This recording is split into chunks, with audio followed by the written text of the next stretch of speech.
Hey guys, আসসালামু আলাইকুম। কেমন আছেন সবাই? আশা করি সবাই অনেক ভালো আছেন। গাইস, আজকে আমি আপনাদেরকে আমরা জাল কিভাবে তৈরি করি সেটা ভিজিট করে দেখাবো। এই জালের ব্যবসা মুন্সিগঞ্জে বহু বছর ধরে চলে আসছে। এই জালের ব্যবসা হলো মুন্সিগঞ্জের একটি ঐতিহ্যবাহী ব্যবসা। Bundi,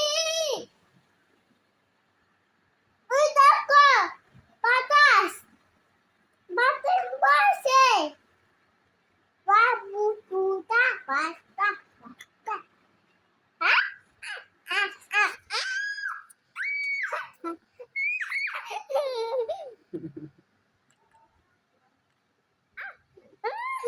এই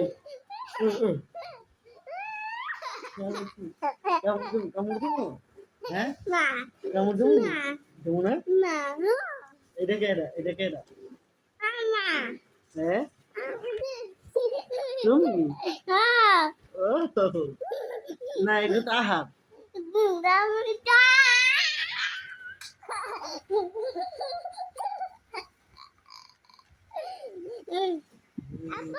হ্যাঁ, আব্বু।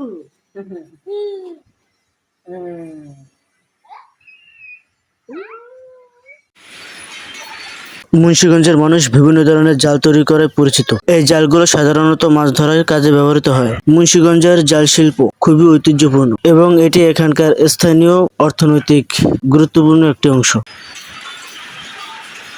এই জালগুলো তৈরি করতে সাধারণত লাইলন, মাল্টি কট এই ধরনের সুতোগুলো ব্যবহার করা হয়। এই যে জালগুলো দেখতে পাচ্ছেন, এই জালগুলো হলো সাধারণত মাল্টি সুতার জাল, আর এই জালগুলো দ্বারাই নদীতে মাছ ধরা হয়। এছাড়াও বিভিন্ন ধরনের কাজে ব্যবহার করা হয়। আমি আপনাদেরকে এই বিষয়ে আরো ভিডিও দেব এবং আরো অনেক ধারণা দেব, কিভাবে ববিন ভরতে হয়, কিভাবে ববিন কাটতে হয়, কিভাবে ঝাফালাইতে হয়, কিভাবে মেশিনে কাজ করতে হয়, সবকিছু আমি আপনাদেরকে দেখাবো। তো সে পর্যন্ত সবাই ভালো থাকবেন, সুস্থ থাকবেন। আল্লাহ হাফেজ।